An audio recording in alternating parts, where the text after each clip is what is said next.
My body is my choice. You can't demand anything from me, Trevor said, his voice cold as ice as he turned away from me in our bedroom. The words hit me like a physical blow, leaving me standing there in the silk nightgown I had carefully chosen for our 6-week anniversary. 6 weeks. 6 weeks of marriage, and my husband had not touched me once. My name is Justine Crawford, and at 27, I thought I had found my fairy tale ending when Trevor Caldwell proposed to me last spring in Denver, Colorado. The wedding had been everything I dreamed of, a beautiful ceremony at the prestigious Highlands Country Club, surrounded by friends and family who celebrated what they believed was the beginning of my happily ever after. But as I stood in our bedroom that night, watching my husband's rigid back as he pretended to read his phone, I realized that something was terribly, devastatingly wrong. Trevor, we're married, I whispered, my voice barely audible. I'm your wife. I just want to understand why you won't even hold my hand, let alone— Don't finish that sentence, he snapped, finally turning to face me. His green eyes, once warm and loving during our courtship, now held nothing but annoyance. I told you, my body belongs to me. Marriage doesn't give you ownership over it. You need to respect my boundaries. The word boundaries felt like a slap. During our 8-month courtship, Trevor had been affectionate, romantic even. He would pull me close during movies, kiss me goodnight after dates, and hold my hand as we walked through Washington Park. But the moment we returned from our honeymoon in Aspen, a honeymoon where he had claimed exhaustion every single night, everything changed. It was as if a switch had been flipped, transforming the man I married into a stranger who flinched whenever I came near him. This isn't normal, I said, my voice gaining strength. Married couples are intimate. They share a bed, they touch each other, Normal? Trevor laughed bitterly. You want to talk about normal? Normal is respecting your partner's choices. Normal is not pressuring someone into physical contact they don't want. I stared at him, feeling the ground shift beneath my feet. His words were technically correct. Consent mattered, boundaries mattered. But something felt deeply wrong about the way he wielded these concepts like weapons against his own wife. The Trevor who had courted me, who had whispered sweet words about our future together, who had seemed desperate to marry me, had vanished completely. As he stalked out of the bedroom, leaving me alone with my confusion and growing suspicion, I made a decision that would change everything. Something was very wrong with my marriage, and I was going to find out what. The next morning, I sat at our kitchen table, staring at my untouched coffee, as Trevor moved around the kitchen with mechanical precision. He had always been organized, but lately his routines felt almost obsessive. He checked his phone constantly, stepped outside to take calls, and had developed a habit of disappearing for hours without explanation. I'm going to visit my sister in Phoenix this weekend, I announced, watching his reaction carefully. Trevor's hand froze on his coffee mug for just a moment before he nodded. That sounds nice. How long will you be gone? Just the weekend. Why? Will you miss me? I asked, testing the waters. He shrugged without looking at me. I'll manage. The casual dismissal of my absence should have hurt, but instead, it confirmed what I had been suspecting. Trevor seemed relieved whenever I left the house. During our courtship, he had hated when business trips separated us even for a day. Now, he practically encouraged my absence. I studied his profile as he scrolled through his phone. Trevor was undeniably handsome, tall, with thick dark hair and those striking green eyes that had first caught my attention at a coffee shop downtown. He worked as a financial consultant, or so he claimed, though I had never met any of his colleagues or clients. When I asked about his work, he would give vague answers about confidentiality and client privacy. Trevor, I said carefully, I was thinking we should see a marriage counselor. This distance between us, it's not healthy. His head snapped up, and for a moment, I saw something flash in his eyes. Panic, maybe, or fear. But it was gone so quickly I wondered if I had imagined it. "We don't need counseling," he said firmly. "We just need time to adjust to married life. Not everyone falls into perfect rhythm immediately." "It's been 6 weeks," I reminded him. "6 weeks is nothing in the scope of a lifetime together," he replied, but his voice sounded rehearsed, as if he had practiced this response. That afternoon, after Trevor left for what he claimed was a client meeting, I did something I had never imagined myself doing. I searched through his things. Not out of jealousy, but out of a growing conviction that the man I married was keeping secrets from me. His home office was meticulously organized, almost suspiciously so. His desk drawers contained only basic office supplies, his filing cabinet held generic financial documents, and his computer was password protected. But as I was about to give up, I noticed something odd. In the trash can, partially hidden beneath other papers, was a receipt from a flower shop in Las Vegas. The date was from 3 weeks ago, when Trevor claimed to be at a financial conference in Salt Lake City. The receipt was for a dozen red roses, and written on the back in Trevor's handwriting was a phone number with a Nevada area code. My hands trembled as I photographed the receipt with my phone. Whatever Trevor was hiding, I was going to find out. The man I married was living a lie, and I deserved to know the truth. That evening, I sat in my car outside the office building where Trevor claimed to work, watching through the lobby windows. I had called his supposed workplace earlier, asking to speak with Trevor Caldwell, only to be told that no one by that name was employed there. The security guard I spoke with was apologetic but firm. He had worked there for 5 years and had never heard of Trevor. When Trevor's car pulled into the parking lot at 6 p.m., I slumped down in my seat, watching as he sat in his vehicle for several minutes, talking animatedly on his phone. Even from a distance, I could see his body language was completely different from the cold, distant man he became at home. He was smiling, laughing even, gesturing with his free hand like he was having the most wonderful conversation of his life. After 20 minutes, he ended the call and walked into the building. Not to an office, but to the coffee shop on the ground floor.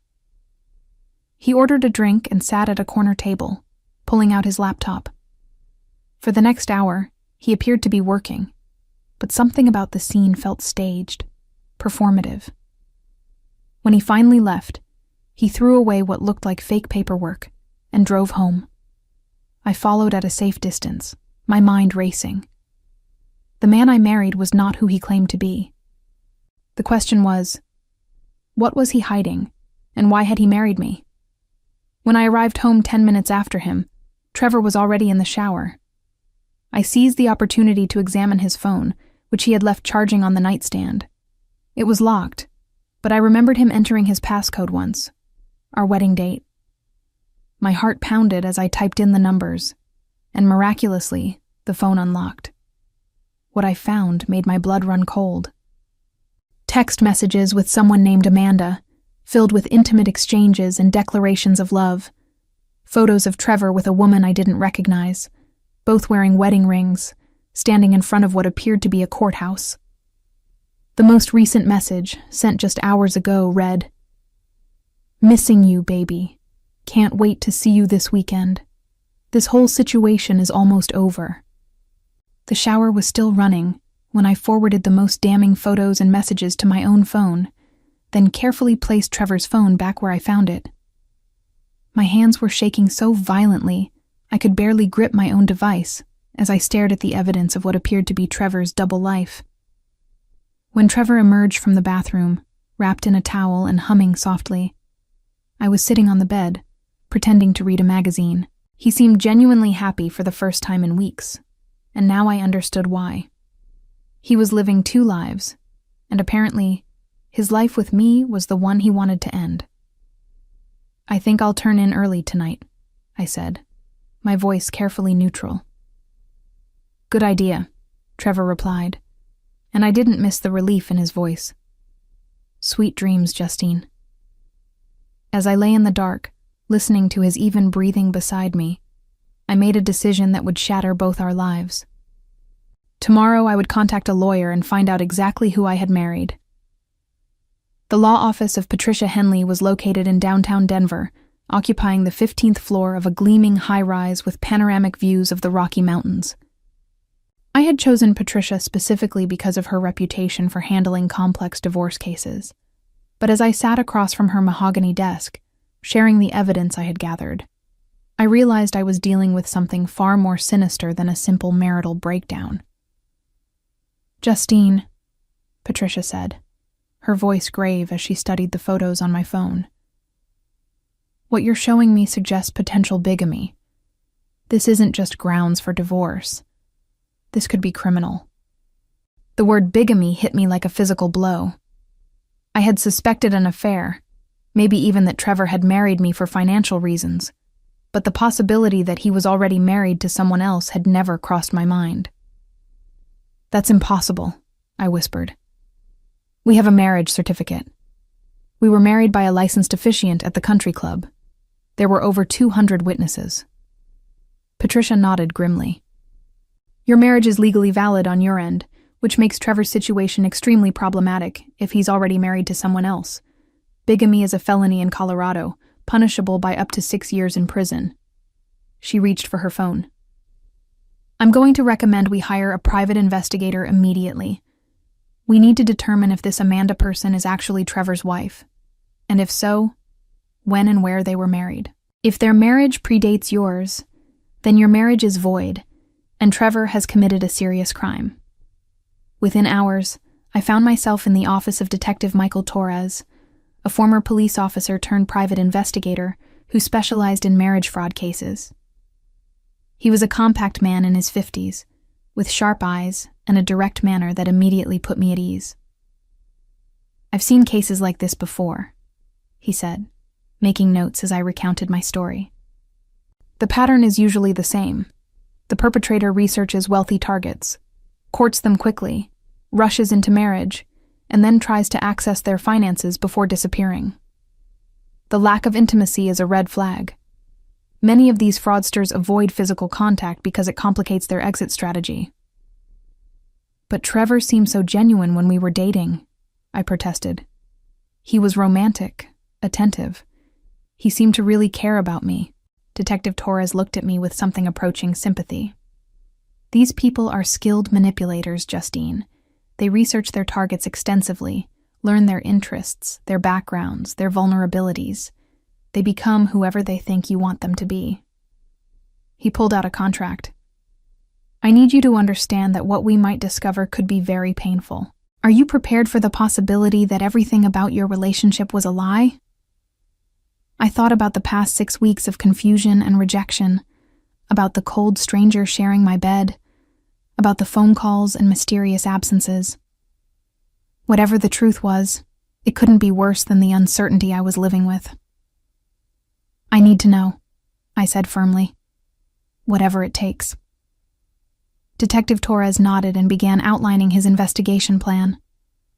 He would start by running comprehensive background checks on Trevor Caldwell, searching marriage records in multiple states, and attempting to identify and locate Amanda.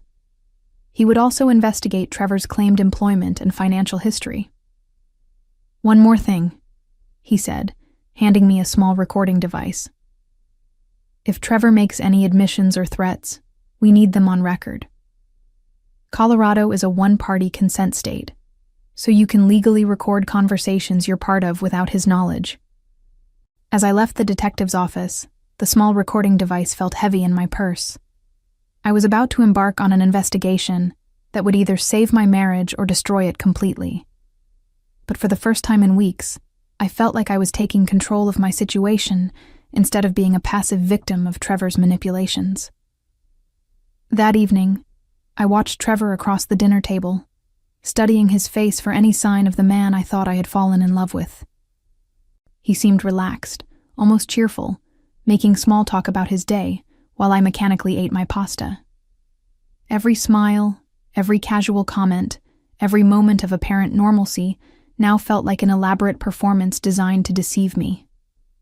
When he excused himself to take a phone call in his office, I turned on the recording device and followed him, positioning myself outside the door. "I know, baby. I miss you too." Trevor's voice carried through the thin office door, tender and loving in a way I hadn't heard since our honeymoon. This whole situation is more complicated than I expected, but I promise it'll be over soon. I pressed closer to the door, my heart hammering as I listened to what was clearly an intimate conversation with another woman. No, she doesn't suspect anything, Trevor continued. She's actually making it easier by pulling away herself. I think she's planning to file for divorce, which would solve all our problems. Once the papers are signed, I can access the trust fund and transfer everything before she realizes what happened. The casual cruelty in his voice made my stomach lurch. He was talking about me like I was nothing more than a business transaction, a problem to be solved. The prenup was a stroke of genius, he continued. She was so in love she barely read it. If she files for divorce within the first year, she gets nothing, but I get half of any assets she brought into the marriage. That includes the trust fund her grandmother left her. I had to grip the doorframe to keep from collapsing. The prenuptial agreement Trevor had insisted on, claiming it would protect both our interests, was actually designed to rob me blind. He had manipulated me into signing away my own inheritance. "I love you too, Amanda," Trevor said, his voice dropping to an intimate whisper. "Tell me about your day. How was work?" For the next 10 minutes, I listened to Trevor have the kind of loving, attentive conversation I had desperately craved from him.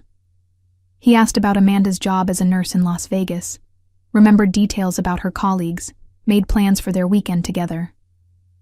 He was everything to her that he refused to be to me. When he finally ended the call, I crept back to the living room and turned off the recording device, my hands shaking as I processed what I had just learned. Trevor hadn't just married me while already married to someone else. He had orchestrated an elaborate fraud designed to steal my inheritance.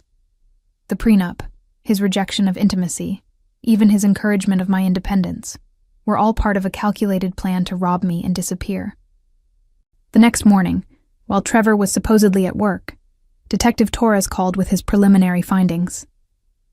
"I have good news and bad news," he said. "The bad news is that Trevor Caldwell married Amanda Wilson in Las Vegas 8 months ago, 2 months before he proposed to you. Their marriage is fully legal and documented." My worst fears were confirmed, but Detective Torres continued. "The good news is that this makes your case straightforward. Trevor committed bigamy when he married you, and the evidence you recorded last night proves intent to commit marriage fraud. We have enough to file criminal charges and void your prenup based on fraud." "What happens now?" I asked, feeling strangely calm despite the magnitude of what I had learned. "Now we set a trap," Detective Torres said. "Based on the conversation you recorded, Trevor is planning to access your trust fund soon. We need to catch him in the act. Are you willing to let this play out a little longer to gather more evidence?" I thought about the man who had swept me off my feet with romantic gestures and promises of forever, who had turned out to be a criminal using me for my money while loving someone else. The betrayal cut deeper than I could have imagined, but beneath the pain was something harder and more determined. "Yes," I said firmly. "Let's catch this bastard." Detective Torres had been thorough in setting up surveillance, but what he discovered over the next week exceeded even his expectations. Trevor wasn't just a bigamist. He was part of a larger pattern of marriage fraud that had been going on for years. "We've identified at least 3 other women in different states who married men matching Trevor's description," Detective Torres explained during our meeting at Patricia's office. "Same methodology, whirlwind courtship, quick marriage, access to finances, then disappearance. We think Trevor and Amanda work as a team." The surveillance photos he showed me were devastating. Trevor and Amanda at dinner in Las Vegas, holding hands and laughing. Trevor entering and leaving an apartment that was clearly their shared home. Most damning of all, photos of them at a bank, where Amanda waited in the car while Trevor went inside with what appeared to be financial documents. "He's been using your marriage certificate and the forged documents to establish himself as your legal husband with financial institutions," Patricia explained. "The plan seems to be to drain your accounts and then file for divorce under the prenuptial agreement, claiming you were unfaithful or abandoned the marriage." "How is that possible?" I asked. I would have noticed money missing from my accounts. Detective Torres pulled out another folder. He's been more sophisticated than that. He's opened new accounts using your social security number and marriage certificate, then applied for lines of credit against your trust fund. He hasn't touched your existing accounts yet because that would trigger immediate alerts, but he's created a shadow financial identity that he can drain all at once. The scope of the deception was breathtaking. Trevor had been planning this for months, possibly even before we met. Every romantic gesture, every declaration of love, every moment of apparent happiness had been calculated to manipulate me into the perfect position to be robbed. "There's something else," Detective Torres said, his expression grim. "Amanda isn't just his wife. She's his sister." The room spun around me. "What?" "Amanda Wilson was born Amanda Caldwell. They've been running marriage fraud schemes together for at least 5 years. She provides legitimacy to his operations by playing the role of the devoted wife back home, while he targets wealthy women in other states." I felt physically sick. The intimate phone calls I had overheard, the declarations of love, the romantic photos, it was all part of an incestuous criminal partnership that made my skin crawl. Patricia leaned forward. "Justine, we have enough evidence to destroy them both. Trevor will face federal charges for mail fraud, wire fraud, bigamy, and identity theft. Amanda will be charged as an accomplice, but we need to catch them in the act of actually accessing your funds." "How do we do that?" Detective Torres smiled grimly. "We give them what they want. You're going to file for divorce just as Trevor hopes, but instead of using his prenup to rob you, we're going to use it to trap him." The plan was elegant in its simplicity. I would file for divorce, citing irreconcilable differences, playing the role of the heartbroken wife who just wanted out of the marriage. Trevor would feel confident that his plan was working, and would move quickly to access the financial accounts he had set up. Federal agents would be waiting for him. "Are you ready for this?" Patricia asked. "Once we set this in motion, there's no going back. Trevor will be arrested, and the truth about your marriage will become public record." I thought about the past 2 months of confusion and rejection, about the elaborate lies and manipulation, about the trust fund my grandmother had left me being used as bait in a criminal scheme. "I'm ready," I said. "Let's end this charade once and for all." The Denver County Courthouse was bustling with activity on the morning I filed for divorce, but I felt strangely calm as I walked up the steps with Patricia beside me.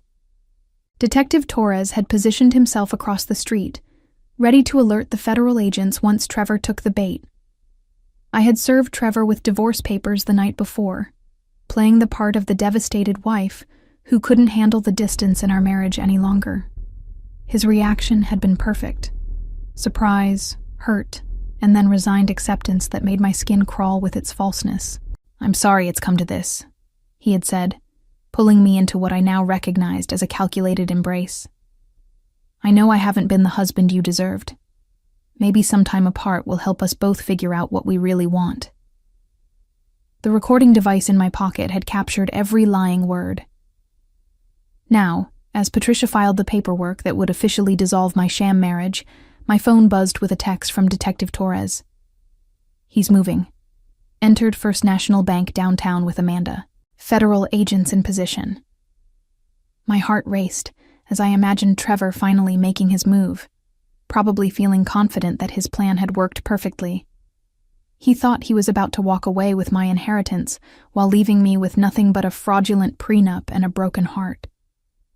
"It's done," Patricia said, handing me copies of the divorce filing. "According to Colorado law, he has 30 days to respond, but something tells me he won't get the chance." My phone buzzed again. "Package delivered. Both subjects in custody. You can go home, Justine. It's over." I closed my eyes and took a deep breath. For the first time in months, I felt like I could breathe freely. The man who had manipulated and lied to me, who had planned to rob me and disappear, was finally facing the consequences of his crimes. The arraignment hearing was held 2 weeks later in federal court, and I sat in the gallery watching as Trevor and Amanda were led into the courtroom in orange jumpsuits and shackles. Trevor's confident composure had completely crumbled. His face was pale, his hands shook, and he kept looking around the courtroom like he couldn't believe where he had ended up. The defendants Trevor James Caldwell and Amanda Marie Caldwell are charged with conspiracy to commit mail fraud, wire fraud, identity theft, and bigamy, the prosecutor announced. The government alleges that the defendants operated a criminal enterprise targeting wealthy women for fraudulent marriages designed to steal their assets. When Trevor's eyes found mine across the courtroom, I saw the exact moment he realized that I had known about his scheme all along. The shock on his face was quickly replaced by something closer to panic as the full weight of his situation hit him. "Your Honor," Trevor's court-appointed attorney said, "my client maintains his innocence and requests bail consideration." The prosecutor stood immediately. "Your Honor, Mr. Caldwell is a flight risk who has demonstrated a pattern of creating false identities and fraudulent financial relationships. The government requests he be held without bail." Amanda sat beside him, tears streaming down her face as she realized their criminal partnership was over. The intimate phone calls, the romantic photographs, the elaborate deception that had been their livelihood. It was all evidence now, proof of a disturbing criminal conspiracy that would put them both in prison for years. The judge's voice was stern as he denied bail for both defendants. "The evidence presented suggests a sophisticated criminal enterprise that poses a continued danger to the community. Both defendants will be remanded to custody pending trial." As the bailiffs led Trevor away, he looked back at me one final time, his face a mask of defeat and disbelief that his perfect plan had destroyed him completely. Trevor Caldwell received a 12-year federal sentence for his role in the marriage fraud conspiracy, while Amanda received 8 years for her part as an accomplice. The investigation revealed they had stolen nearly $2 million from victims across 6 states, money that was recovered and returned to the women they had targeted. Their criminal enterprise collapsed completely when other victims came forward, inspired by my case to seek justice for their own experiences with the siblings' manipulative schemes. Trevor's reputation was permanently destroyed when media coverage made him notorious as one of the most calculating marriage predators in recent memory, ensuring he would never again be able to manipulate vulnerable women seeking genuine love. I celebrated my legal victory quietly, having dinner with my sister and close friends who had supported me through the investigation and trial. Looking back on my journey from confused newlywed to determined survivor, I realized that Trevor's betrayal, as devastating as it was, had taught me to trust my instincts and fight for myself when something felt wrong. The revenge I had sought wasn't just about punishing him. It was about reclaiming my power and ensuring that no other woman would fall victim to his lies.